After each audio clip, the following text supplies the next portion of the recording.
தலையை வெளியே காட்டவே முடியல. எனக்கு ஒரு வரம் கிடைச்சதுன்னா நான் முதல்ல இதை தான் பண்ணுவேன்னு அனிருத் ஆவேசமா சொல்லியிருக்காரு. எதுக்காக இப்படி பேசியிருக்காரு, அவர் அப்படி எதை பத்தி சொல்லியிருக்காருன்னு அப்படிங்கிறத பத்தி தான் இந்த வீடியோல நம்ம பார்க்க போறோம். தமிழ் சினிமா கொண்டாடும் டாப் இசையமைப்பாளர்கள்ல ஒருவரா வலம் வருபவர் தான் அனிருத்.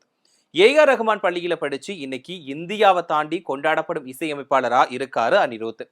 சொல்ல போனா அனிருத் இசையில வெளியாகும் பாடல்கள் எல்லாமே யூடியூப் தளத்துல வெளியான கொஞ்ச நேரத்திலேயே மில்லியன் பார்வையாளர்களை கடந்து சாதனை படைக்குதுன்னு சொல்லலாம். அனிருத் இசை மீது இருந்த ஆர்வத்தால சவுண்ட் இன்ஜினியரிங், கர்நாடக இசை எல்லாத்தையுமே முறைப்படி கத்துக்கிட்டாரு. அவரோட திறமையை பார்த்து தனுஷ் 3 படத்துல அவருக்கு இசையமைக்க வாய்ப்பு கொடுத்தாரு.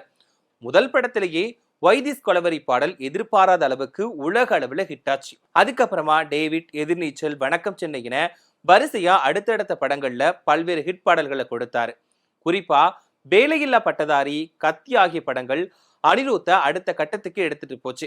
இப்போ தமிழ் சினிமாவில தவிர்க்க முடியாத இசையமைப்பாளராக இருக்கும் அனிருத் விஜய், கமல், அஜித், சூர்யா, ரஜினி அப்படின்னு முன்னணி நடிகர்களோட படத்துக்கு இசையமைச்சிட்டு வராரு.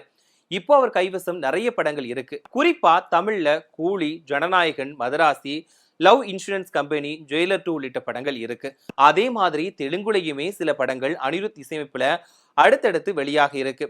இந்த வருஷம் வெளியாக உள்ள இந்த படங்கள் மீதான எதிர்பார்ப்பு ரசிகர்கள் மத்தியில அதிகமாவே இருக்குன்னு சொல்லலாம். இந்த ஒரு நிலையில தான் அனிருத் சமீபத்துல ஒரு தனியார் சேனலுக்கு பேட்டி கொடுத்தாரு. அந்த பேட்டியில தன்னோட வித்தியாசமான ஆசை குறித்து பகிர்ந்திருந்தாரு. அதுல நான் யாரு கண்ணுக்குமே தெரியாம போகிற மாதிரி வரம் கிடைச்சதுன்னா முதல்ல நான் பேருந்துல தான் பயணம் செய்வேன் அப்படின்னு சொல்லியிருக்காரு. அதாவது பள்ளி நாட்கள்ல அனிருத் எப்படி பேருந்து இருக்கையில் அமர்ந்து பயணம் பண்ணாரோ அதே மாதிரி பயணம் பண்றதுக்கு விரும்புறாராம். அதை இப்போ செய்ய முடியாததுனால ரொம்பவே மிஸ் பண்றாராம். ஆனா வெளிநாட்டுக்கு போனா அவரால் பேருந்துல பயணம் பண்ண முடியுதான். ஆனா அவரோட நாட்டுல அவரால் அப்படி பயணம் பண்ண முடியலன்னு சொல்லியிருக்காரு அனிருத். என்னன்னா அவரோட நாட்டுல, அதாவது நம்ம நாட்டுல அவர் கடந்து வந்த பாதையில அப்படி பயணம் செய்யறத ரொம்பவே விரும்புறதா அனிருத் ஆதங்கத்தோட சொல்லியிருக்காரு. இசை பயணத்துல சின்ன வயசுலயே பலரோட மனசுல தாக்கத்தை ஏற்படுத்தின அனிருத் இன்னைக்கு இசையில ஒரு சூப்பர் ஸ்டார் அப்படின்னாலும் தன்னோட பள்ளி நாட்களோட பேருந்து பயணத்தை மறக்காம நினைச்சிட்டு வராரு அப்படிங்கிறது அவரோட எளிமையை காட்டுதுன்னு எல்லாருமே சொல்லிட்டு வராங்க. அது மட்டும் இல்லாம அனிருத் பேசின வீடியோவை நிறைய பேர் சமூக வலைதளத்துல பகிர்ந்துட்டு வராங்க. அது மட்டும் இல்லாம இது ஒரு நல்ல ஆசைதான்.